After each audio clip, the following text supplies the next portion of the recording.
The Baseball Hall of Fame announced its 2020 ballot on Monday, and one name should be surrounded by neon lights: Derek Jeter, the former Yankees captain, who might follow Mariano Rivera as the second unanimous inductee when results are revealed in January. The other 17 newcomers on the ballot might have to wait a while, and some will get no votes at all from the hundreds of baseball writers who cast ballots. But all had significant influence in their own way, even if their paths do not lead to Cooperstown. Though he spent most of his career with the Phillies, 9 years with an on-base plus slugging percentage of .928, better than Mike Schmidt. Abro pulled off a neat trick late in his career. He played for the Yankees, the Mets, the Dodgers, and the Angels. Only 3 others have played for all 4 current teams in the New York and Los Angeles markets: pitcher John Candelaria, infielder/catcher Bill Sudakis, and the Hall of Fame outfielder Rickey Henderson. Since baseball expanded the playoff field in 1995, Josh Beckett is the only pitcher to throw a shutout in a division series, a league championship series, and a World Series. 2 of his gems came for the Marlins in 2003 against the Cubs in the NLCS and the Yankees in the World Series, and the other for the Red Sox in the 2007 Division Series opener against the Angels. Beckett tossed only 6 shutouts in his 14 regular seasons, but the last was a no-hitter for the Dodgers in 2014. The last time the Padres finished with a winning record, Keith Bell saved more than half of their victories. That was in 2010, the second of his 3 seasons as an All-Star. For his last appearance in the All-Star game, the next summer in Phoenix, Bell did his customary sprint to the mound from the bullpen, but just before he got there, he slid on the grass.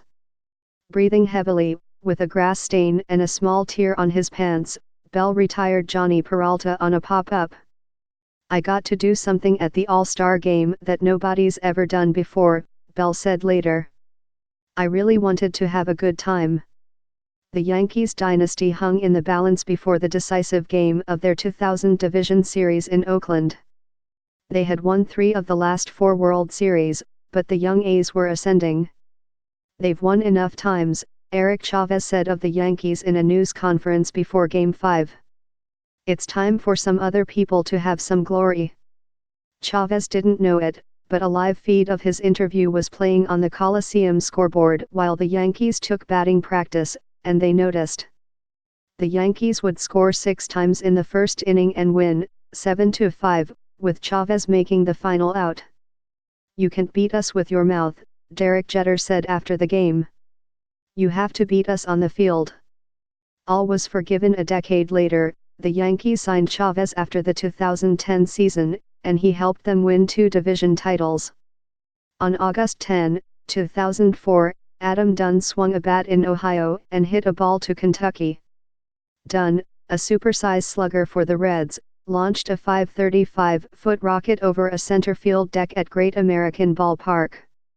It landed on a street, bounced for a while and settled onto a piece of driftwood in the Ohio River, which, technically, is part of Kentucky. "When you hit it out of the state, you're a modern-day Paul Bunyan," his teammate Sean Casey said years later. "That's the stuff of legends." Dunn belted 462 home runs in his career, and while he never appeared in the postseason, he did appear in an Oscar-nominated film, Dallas Buyers Club, in 2013. Dunn was an investor in the production company and played a bartender. Chone Figgins and Juan Pierre were teammates in the Rockies farm system, and though they played for different teams in 2010, they were roommates in Arizona for spring training. That season, the duo completed a 7-year stretch in which they both tallied at least 300 stolen bases, a figure also reached in that span by Carl Crawford and Jose Reyes. In the past 7 years, no player in the majors reached 300 steals, and baseball would be more fun if it still had a place for guys like Figgins. The 2000 National League Rookie of the Year award went to Rafael Furcal, then the Braves shortstop, with the Cardinals lefty Rick Ankiel finishing as the runner-up. In the 3rd inning of the opening game of the playoffs in St. Louis that fall, Ankiel retired Furcal on a routine foul pop to first. It was the last batter Ankiel ever faced as that version of himself. He threw 2 wild pitches while facing the next hitter, Andruw Jones, and has traced the Jones at-bat to the moment his control abandoned him forever. Ankiel reinvented himself as an outfielder, and Furcal found himself at Busch Stadium again for the highlight of his career, a victory in Game 7 of the 2011 World Series, as the Cardinals' starting shortstop. As an Oakland Athletics farmhand in 1994, Jason Giambi reported to spring training and found his locker next to Goose Gossage's. It took weeks for Giambi to summon the courage to talk to Gossage, the salty veteran reliever, but soon they bonded over baseball history. 13 years earlier, when he was 10, Giambi had seen Gossage pitch for the Yankees in the World Series at Dodger Stadium. He just thought it was kind of cool that a young kid knew about the game, Giambi said. With skateboarding and video games and everything, a lot of guys didn't watch the game when they were kids. But back then, you lived the game. Giambi had an eventful career, to put it mildly. At the very end, when he was playing for Cleveland at 43 years old with a grizzled gray beard, he switched to number 72, the same number he wore for the A's in that first spring training. The Seattle Mariners drafted 35 players in 1992 before taking Raul Ibanez from Miami-Dade College.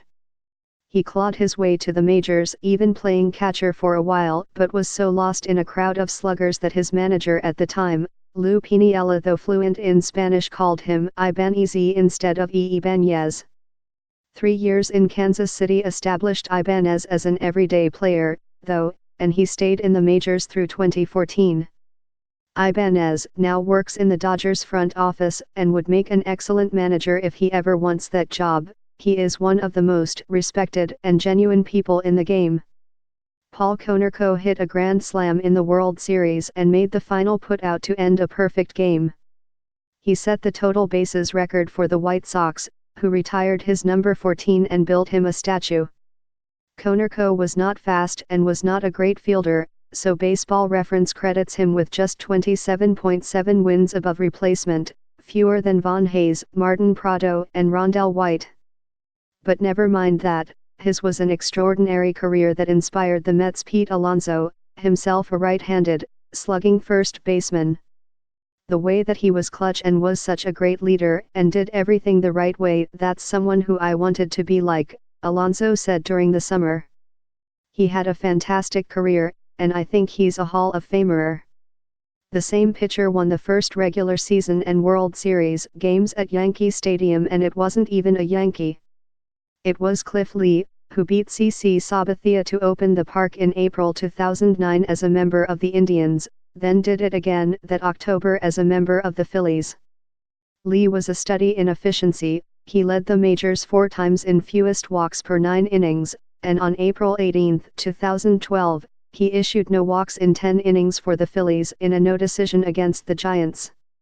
That is the only game since 2007 in which a pitcher has worked 10 innings, and Lee needed just 102 pitches to do it. In Game 5 of the 2008 World Series, Carlos Peña saved baseball from a thorny problem. The Phillies were trying to close out Peña's Tampa Bay Rays, and led by a run in the top of the 6th inning. The game was therefore official, but a driving rain had invaded Philadelphia and would not let up for days.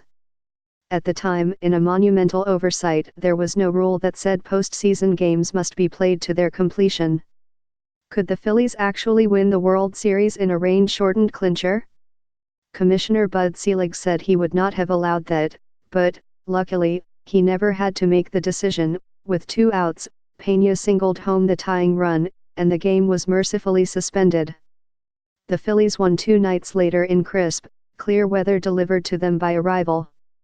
The ring is nice, for sure, but Brad Penny also should have an MVP trophy for his work in the 2003 World Series for the Marlins. Penny beat the Yankees in both of his starts, and the actual MVP, Josh Beckett, was 1-1. Penny even drove in 2 runs with a single in Game 5, providing the margin of victory to send the Marlins back to the Bronx with a 3-2 lead.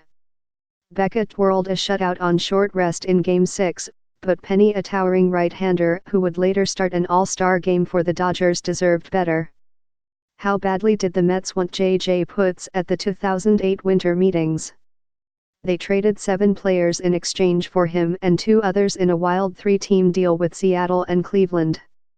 None of the 7 became superstars, but the group has combined to play 47 major league seasons since the trade, and pitchers Joe Smith and Jason Vargas are still active. Putz played just 1 season for the Mets, with a 5.22 earned run average, but had 40 save seasons before and after his time in New York. 4 players who started in the final game at the old Yankee Stadium appear on this ballot: Abro, Giambi, Jeter and Brian Roberts, who bounced Rivera's pitch toward first baseman Cody Ransom for the last out at the old Shrine. Roberts was a star then for the Baltimore Orioles, but injuries, notably a long struggle with concussions, derailed the latter part of his career. He finished with the Yankees in 2014. Few can match Alfonso Soriano for notable experiences. He played in Japan for the Hiroshima Carp when he was 21. He hit a home run in Game 7 of the World Series for the Yankees, who eventually traded him to the Rangers for Alex Rodriguez. He was the most valuable player of the 2004 All-Star Game for Texas, had a 40-40 season, home runs and steals, for the Nationals, and signed a 9-figure contract with the Cubs. He might not make it to Cooperstown, but Soriano was one of the best power and speed players ever. He hit 412 homers and stole 289 bases, and only 5 players exceed him in both categories: Barry Bonds, Willie Mays, Rodriguez, Andre Dawson and Carlos Beltran. Jose Valverde's nickname was Papa Grande, which translates to Big Potato, matching his lumpy physique. In his 5-year prime, 2007-11, Valverde had more saves than Rivera. While his career postseason earned run average was 9.82, Valverde came through for Detroit in the division series clincher in the Bronx in 2011. Called in to protect a 1-run lead, he retired Curtis Granderson and Robinson Cano on flyouts, then blew a 94-mile-an-hour fastball past Rodriguez to end the Yankees' season.